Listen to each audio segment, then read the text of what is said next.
ছোট শিশুর চিকিৎসার জন্য প্রয়োজন ১৭ লক্ষ টাকা। কেঁদে কেঁদে ছেলের প্রাণ ভিক্ষা চাইলেন মা। ঘটনা পশ্চিম মেদিনীপুর জেলার চন্দ্রকোনা ১ নম্বর ব্লকের ফুলবনি গ্রামের। পরিবারের পক্ষ থেকে জানানো হয়, ওই বাচ্চার ৬ মাস বয়সে শ্বাস প্রশ্বাস নিতে কষ্ট হচ্ছিল। তা বুঝতে পারেন বাচ্চার পরিবারের লোকজন।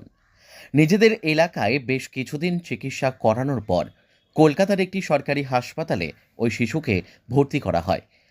এখান থেকে কলকাতারই একটি বেসরকারি নার্সিংহোমে স্থানান্তর করা হয় ওই বাচ্চাটিকে। ওই বেসরকারি নার্সিংহোমে অপারেশন করা হয় ওই বাচ্চাটির।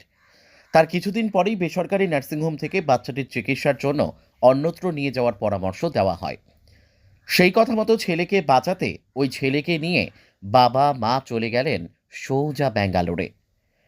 সেখানে গিয়ে বাচ্চার শারীরিক পরীক্ষা করানোর পর ডক্টরবাবুরা বলেন, এই সমস্যা ঠিক করতে প্রয়োজন ১৭ লক্ষ টাকা। আর তাতেই মাথায় হাত ওই ছোট্ট শিশুর বাবা মনোজিৎ ধারার। খাগতকাল চন্দ্রকোনা ১ নম্বর ব্লকের মহাবালা গ্রামে মেলার অনুষ্ঠানে উপস্থিত হয়েছিলেন এক ঝাঁক তৃণমূল নেতা ও সাংসদ সহ বিভিন্ন নেতানেত্রী ও অভিনেতা অভিনেত্রীরা। সেখানেই অনুষ্ঠান মঞ্চ থেকে নেমে কলকাতার উদ্দেশ্যে রওনা দেবার সময় যাদবপুরের সাংসদ সায়নী ঘোষ ও আরামবাগের সাংসদ মিতালি বাগের সামনেই হাউ হাউ করে কেঁদে ফেললেন ওই ছোট্ট শিশুর মা পাপিয়া দেবী। আবেদন জানান ওই ছোট্ট শিশু চিকিৎসার সাহায্যের জন্য।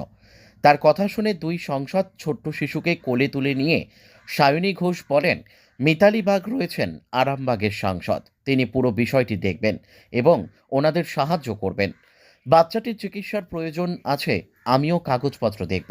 তার পাশাপাশি তিনি ওই বাচ্চার চিকিৎসার জন্য তার পরিবারের পাশে থাকার আশ্বাস দেন। আরামবাগ লোকসভার সাংসদ মিতালি বাগ জানান, ওই বাচ্চার পরিবারের পাশে থাকব। চিন্ময় পালের report, crime press Bengal news.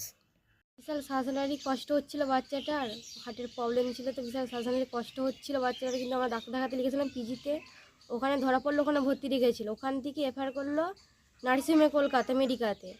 ওখানে সব চিঠি করেছিল, ওখান থেকে বললো ওখানে অপারেশন হবে না, মেডিকাতে অপারেশন হবে বললো। পিজি থেকে বলেছিল, পিজি থেকে এফআইআর করেছিল।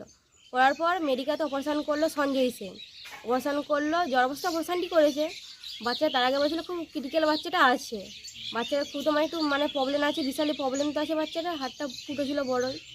যে বাচ্চাটা অপারেশন করা হয়েছে, যে বাচ্চাটা জ্বর এসেছিলো, বাচ্চাটা জ্বর আসার পর অপারেশনটি করেছে। সে মাথায় ব্লাড জমে গেছিলো বাচ্চাটা। যে ডাক্তারবাবু বললো বাচ্চাটা মাথায় ব্লাড জমে গেছে, বাচ্চাটা এখন মিনিমাম এরকমই খাবে, খাবার বাচ্চাটা জল দিকেই খাবে। আপনারা যদি পারবেন বাইরে যেয়ে ডাক্তার দেখাবেন বলেছিল। এখানে মোটামুটি 2বার চেক আপ করা হবে বাচ্চাটার।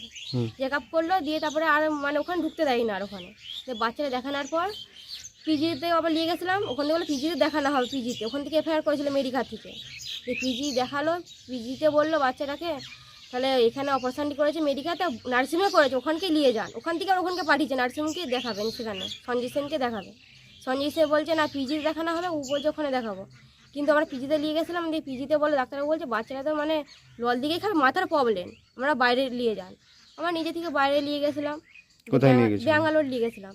দিয়ে সেখানে ডাক্তারবাবু দেখালাম, ডাক্তারবাবু বলছে 17 লাখ টাকা লাগবে অপারেশন করতে। আমরা কোথায় পাবো এরকম ঘর, আমরা এনে খাওয়া ঘর কোথায় পাবো, গরিব লোক আমরা। তাহলে মহাবালা গেছিলাম কালকে, সেখানে দিদি ভাইদের সবাই আসছিল কালকে, দেখা হয়েছে। সাংসদ মন্ত্রীরা তো এসেছিল। হ্যাঁ, সব মন্দিরে সবাই আসছিল কালকে। দিয়ে কালকে মিতা বাগ দিদি ভাইদের সব দেখা হয়েছিল, সবাই আরামবাগের সাংসদ আরামবাগ, হ্যাঁ মিতালি বাগ। দিদি ভাই হাত ধরেছিলাম, সায়ন দিদির হাত ধরেছিলাম, রিকোয়েস্ট করেছিলাম দাদার কাছে, বললাম দিদি ভাই আমার এরকম তো বাচ্চা কোথায় পাবো, আমি কাঁদছিলাম, সবই করেছিলাম। দিদি বলে হ্যাঁ সাহায্য করবো, দিদি বলেছে সাথে থাকবো, সাহায্য করবো বলেছে।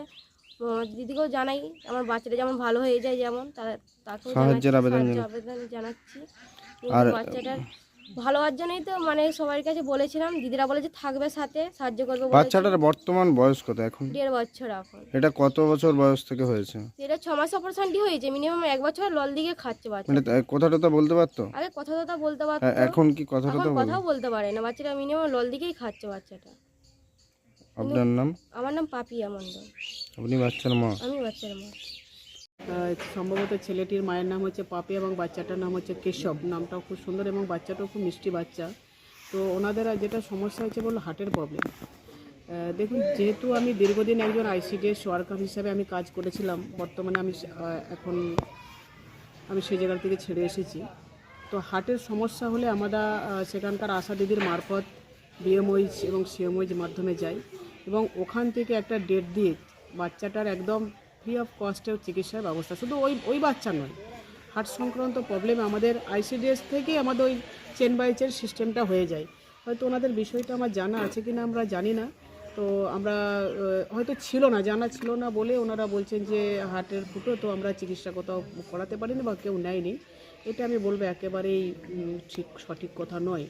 তার কারণ এত সুন্দর বাচ্চাদের জন্য পরিষেবা দেওয়া আছে, আইসিডিএস সেন্টারের মারফত আশা থেকে বিএমএস সিএমএস বিষয়টা ওনারাই সমস্ত কিছু ব্যবস্থা করে দেন এবং ডেট দেয়, এবং যদি বাচ্চাটা প্রপার যদি ঠিকঠাক সব কিছু থাকে তারপরে হচ্ছে যে অপারেশনের টেবিলে যাওয়া হয়।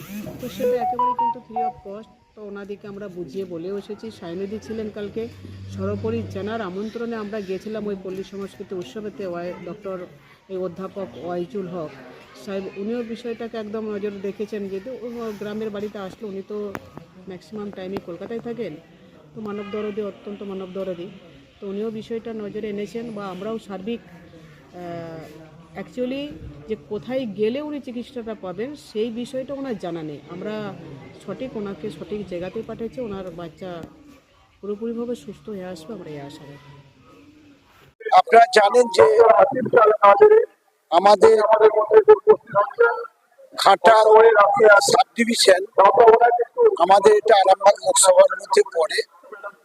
তা ওই যে মা আমাদের কাছে বললো, আমাদের সাংসদদের কাছে, ওনারাও কথা দিয়েছেন, আমরা বলেছি যে আপনারা যোগাযোগ রাখুন, নাম্বার দেওয়া হয়েছে, ওদের সাথে আছি, ওদের পাশে আছি। কারণ আমাদের মাননীয় মুখ্যমন্ত্রী, আমাদের নেতা অভিষেক বন্দ্যোপাধ্যায় সবসময়, আপনারা জানেন যে স্বাস্থ্যসাথীর ব্যাপারে, চিকিৎসার ব্যাপারে তিনি যেমন সবসময় মানুষের সাথে আছে, পাশে আছে, তাই আমরা ওনার সাথে আছি, পাশে আছি।